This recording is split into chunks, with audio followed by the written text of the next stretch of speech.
Middle east में चल रहे युद्ध का असर अब दुनिया भर में एलपीजी की सप्लाई पर पड़ने लगा है और भारत भी इससे अछूता नहीं है। कमर्शियल गैस सिलेंडर की कमी के कारण कई रेस्टोरेंट, ढाबे, क्लाउड किचन और स्ट्रीट फूड वेंडर्स को काम चलाने में परेशानी हो रही है, जिससे फूड डिलीवरी प्लेटफॉर्म्स पर भी ऑर्डर कम हो गए हैं। पहले जहां कई डिलीवरी पार्टनर रोज करीब 50 ऑर्डर पूरे कर लेते थे, अब ये संख्या घटकर लगभग 25 से 28 तक रह गई है। गिग और प्लेटफॉर्म सर्विस वर्कर्स यूनियन ने इस हालात को गंभीर बताया है और सरकार से मांग की है कि गिग वर्कर्स के लिए सामाजिक सुरक्षा और आर्थिक मदद की व्यवस्था की जाए। उनका कहना है कि गैस की कमी का सीधा असर उन हजारों डिलीवरी पार्टनर्स की कमाई पर पड़ रहा है जो रोजाना ऑर्डर पर निर्भर रहते हैं। मिडिल ईस्ट में बढ़ते तनाव के बीच अमेरिका ने भी सख्त रुख दिखाया है। अमेरिकी राष्ट्रपति डोनाल्ड ट्रंप ने कहा है कि अमेरिका स्ट्रेट ऑफ हॉर्मुज में अपने युद्धपोत भेजने की तैयारी कर रहा है और दूसरे देशों से भी अपील की है कि वे इस अहम समुद्री रास्ते की सुरक्षा के लिए अपने जहाज भेजें। स्ट्रेट ऑफ हॉर्मुज को दुनिया में तेल की सप्लाई के लिए सबसे अहम समुद्री मार्गों में से एक माना जाता है। हाल के तनाव की वजह से यहां सुरक्षा को लेकर चिंता बढ़ गई है और इसी कारण कई देश हालात पर करीबी नजर बनाए हुए हैं। चीन और ब्रिटेन ने ट्रंप की अपील पर प्रतिक्रिया तो दी है, लेकिन अभी तक ये साफ नहीं किया कि वे वहां अपने युद्धपोत भेजेंगे या नहीं। देश में जल्द ही 5 राज्यों और 1 केंद्र शासित प्रदेश में विधानसभा चुनाव होने वाले हैं। मुख्य चुनाव आयुक्त ज्ञानेश कुमार ने चुनाव की तारीखों का ऐलान करते हुए बताया कि कुल 824 सीटों पर चुनाव होंगे, जिसमें करीब 17.4 करोड़ मतदाता अपने वोट से ये तय करेंगे कि इन राज्यों में अगली सरकार किसकी बनेगी। महाराष्ट्र की बारामती सीट पर उपचुनाव कराने का फैसला लिया गया है। ये सीट महाराष्ट्र के डिप्टी सीएम अजित पवार के निधन के बाद खाली हुई थी, इसलिए अब चुनाव आयोग ने यहां फिर से मतदान कराने की प्रक्रिया शुरू कर दी है। उपचुनाव की घोषणा के बाद शरद गुट के नेता रोहित पवार ने सोशल मीडिया पर एक भावुक पोस्ट लिखते हुए अजित पवार को याद किया।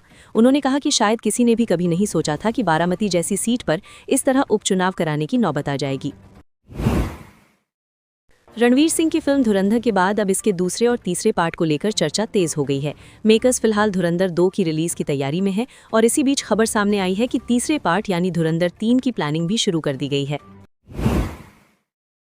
दुनिया में जहां ज्यादातर देश अपनी सुरक्षा के लिए सेना पर निर्भर रहते हैं, वहीं कुछ ऐसे देश भी हैं जिनके पास स्थायी सेना ही नहीं है। हैरानी की बात यह है कि दुनिया में करीब 36 देश और क्षेत्र ऐसे हैं जो बिना सेना के ही अपनी सुरक्षा की व्यवस्था करते हैं और इसके लिए वे दूसरे देशों के साथ सुरक्षा समझौते या अलग व्यवस्थाओं पर निर्भर रहते हैं। पश्चिम एशिया में ईरान और इजरायल के बीच बढ़ते तनाव का असर अब भारत के खाद्य कारोबार पर भी देखने को मिल रहा है।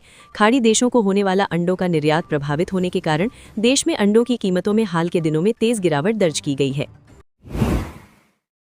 अगर किसी की मासिक सैलरी करीब 50,000 रुपये है और वो मिड साइज एसयूवी खरीदने की सोच रहा है, तो बाजार में उसके सामने 2 लोकप्रिय विकल्प होते हैं। इनमें हुंडई क्रेटा और Toyota Urban Cruiser Hyryder जैसी गाड़ियां शामिल हैं। और अगर इन्हें फाइनेंस पर खरीदना हो तो लोगों के लिए ये जानना जरूरी हो जाता है कि किस कार पर फाइनेंस प्लान ज्यादा किफायती पड़ेगा। ग्रहों की स्थिति के अनुसार 16 मार्च 2026 का दिन कई राशियों के लिए नए अवसर लेकर आ सकता है। कुछ लोगों को कामकाज में सफलता मिलने के संकेत हैं, वहीं कुछ राशियों को स्वास्थ्य और पैसों से जुड़े मामलों में थोड़ा सतर्क रहने की सलाह दी जा रही है।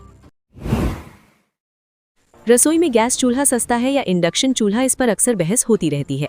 इसी सवाल का जवाब खोजने के लिए सोशल मीडिया पर एक व्यक्ति ने छोटा सा प्रयोग किया, जिसमें उसने गैस और इंडक्शन दोनों पर बराबर मात्रा में पानी उबालकर देखा कि आखिर किस में ज्यादा खर्च आता है। देश में एलपीजी की आपूर्ति को लेकर चिंता बढ़ने लगी है और कई संस्थान अपने स्तर पर गैस की बचत करने की कोशिश कर रहे हैं। इसी वजह से आईआईटी बॉम्बे ने अपने छात्रावास के मेस मेन्यू में अस्थायी बदलाव किया है ताकि सीमित गैस स्टॉक को बचाया जा सके और छात्रों को नियमित रूप से खाना मिलता रहे।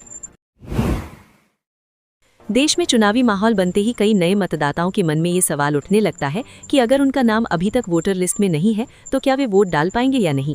चुनाव आयोग के नियमों के अनुसार तय प्रक्रिया के जरिए मतदाता सूची में नाम जुड़वाया जा सकता है, लेकिन इसके लिए निर्धारित समय सीमा के भीतर आवेदन करना जरूरी होता है। बॉलीवुड की जानी मानी अभिनेत्री मधु मल्होत्रा का 13 मार्च 2026 को 72 साल की उम्र में निधन हो गया। उन्होंने 80 और 90 के दशक की कई फिल्मों में सहायक भूमिकाएं निभाई और अपने शांत स्वभाव और अभिनय की वजह से दर्शकों के बीच एक अलग पहचान बनाई। गुजरात की उमरेठ विधानसभा सीट पर होने वाले उपचुनाव को लेकर भी चुनावी प्रक्रिया शुरू हो चुकी है। 30 मार्च 2026 को इसकी अधिसूचना जारी होगी। 6 अप्रैल तक नामांकन दाखिल किए जा सकेंगे और 7 अप्रैल को नामांकन पत्रों की जांच की जाएगी। असम विधानसभा चुनाव को लेकर राजनीतिक हलचल तेज हो गई है। आम आदमी पार्टी ने अपनी पहली सूची जारी करते हुए 14 उम्मीदवारों के नाम घोषित किए हैं और अब बाकी दल भी अपने अपने प्रत्याशियों के ऐलान में जुट गए हैं। उत्तर प्रदेश के अयोध्या जिले में पुलिस ने एक ऐसे गिरोह का भंडाफोड़ किया है जो खुद को पुलिसकर्मी बताकर व्यापारियों से ठगी करता था। शिकायत मिलने के बाद कुमारगंज थाना पुलिस ने जाल बिछाकर गिरोह के एक सदस्य को गिरफ्तार कर लिया और अब पूरे नेटवर्क की जांच की जा रही है। ईरान, अमेरिका और इजराइल के बीच चल रहे युद्ध को अब 16 दिन हो चुके हैं। ये संघर्ष 28 फरवरी 2026 को शुरू हुआ था और हालात लगातार तनावपूर्ण बने हुए हैं, जिससे पूरी दुनिया की नज़र इस क्षेत्र पर टिकी हुई है। ईरान के नए सुप्रीम लीडर मुज्तबा खामेनी ने पहली बार सार्वजनिक बयान देते हुए कहा कि स्ट्रेट ऑफ हॉर्मुज को ब्लॉक करने का विकल्प ईरान के पास बना रहेगा। उन्होंने पड़ोसी देशों से ये भी अपील की कि वे अपने यहाँ मौजूद अमेरिकी सैन्य ठिकानों को बंद करें और क्षेत्र में हो रहे आक्रमणों का जवाब देते रहें। लोकसभा अध्यक्ष ओम बिरला के खिलाफ विपक्ष द्वारा लाया गया अविश्वास प्रस्ताव खारिज होने के बाद प्रधानमंत्री नरेंद्र मोदी ने उन्हें पत्र लिखकर समर्थन जताया। पीएम मोदी ने अपने पत्र में स्पीकर के काम की सराहना की और विपक्ष के इस कदम को राजनीतिक स्वार्थ से प्रेरित बताया।